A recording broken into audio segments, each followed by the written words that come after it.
Hello, my name is Lisa Elpin Staltari, and this is my channel, Have Roots, Will Travel.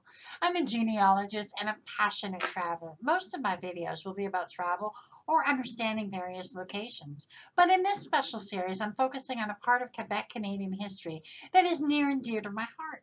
The story of Les Filles du Roi, or the King's Daughters. In this series, I'll be focusing on individual biographies so that we can get to know as many of these amazing women as we can.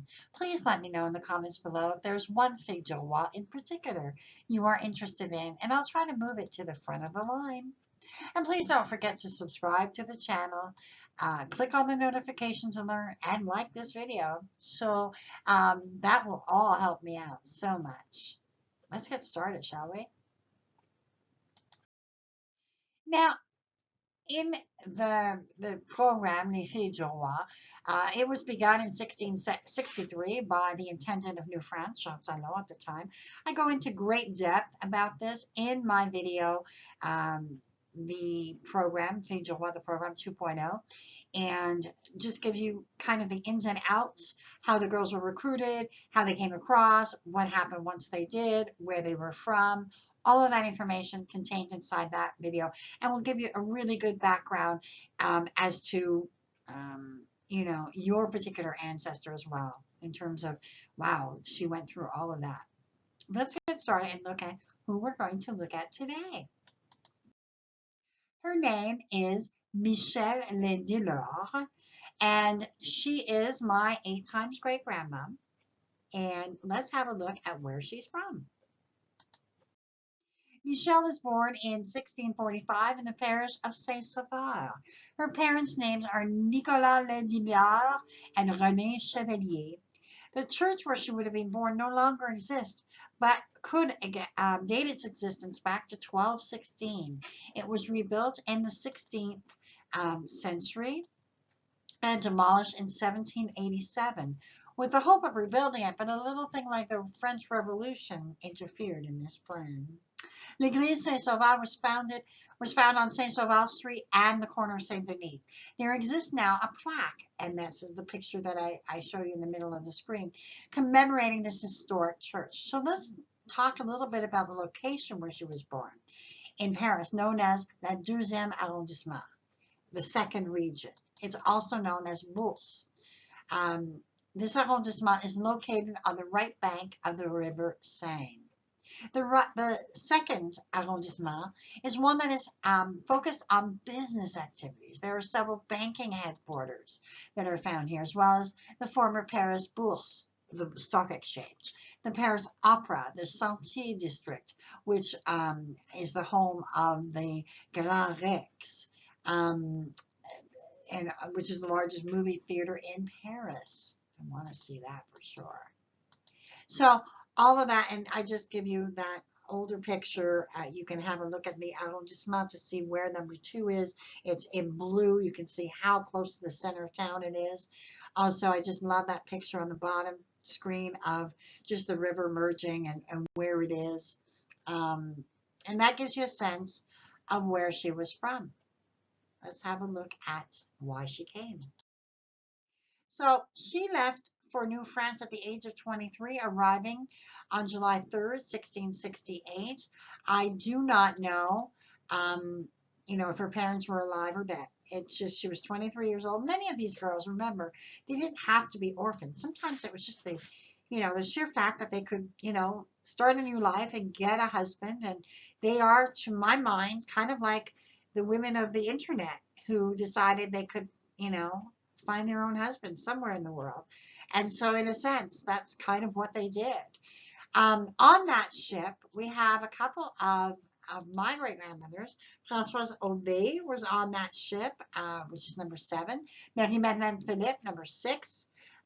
In our video series, and Michel Wayville is there at number 10, and Marie Dallon, number 15.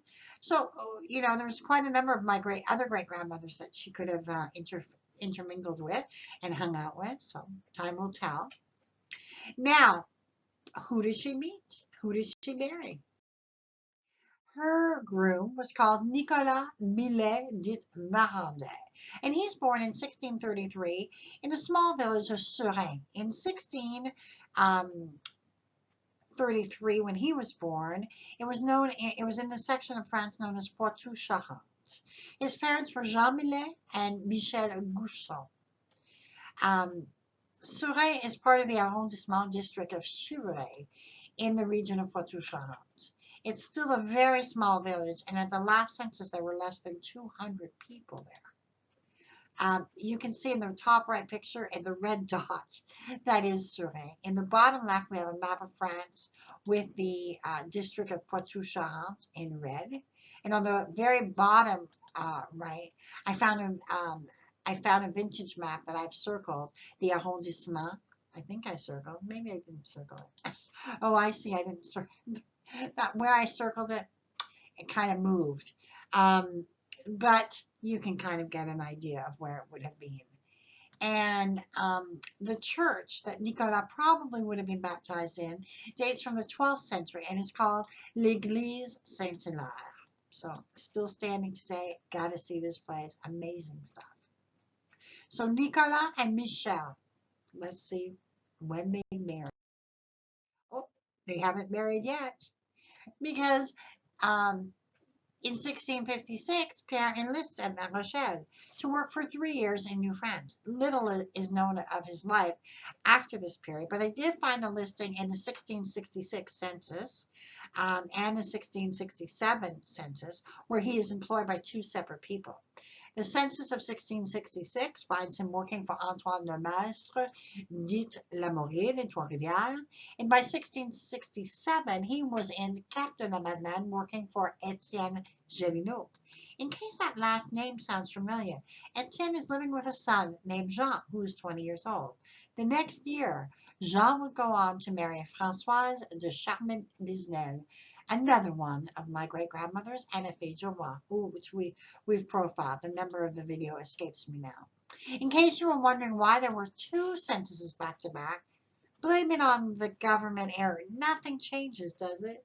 In the 1666 census, they missed about 25% of the people. So they said, okay, let's do it again. So that's why it's kind of cool. I mean, I wish we had that when we were doing regular census too, you know, but back then there was only, I think, 3,000 people or so. So the fact that they missed 25% is a lot of people. So finally, we see that they meet. And we have the marriage contract between Nicolas and Michel on the 29th of December, 1668. It's very difficult to read. I'm presuming they married sometime in 1669 in the beginning. This is just the notary's office, the contract, if you will, between them. And it appears that it was drawn up at Cap de la Madeleine, which is where they settled down. And so let's review a little bit about Cap de la Madeleine. It was founded on March 20th, 1651. The establishment was named by Jacques de la Ferté, who was the abbot of Saint Madeleine de Château-d'Un in France. The city is famous for its Basilique Notre-Dame du Cap, dedicated to Our Lady of the Cape. The Basilica receives thousands of pilgrims and visitors each year.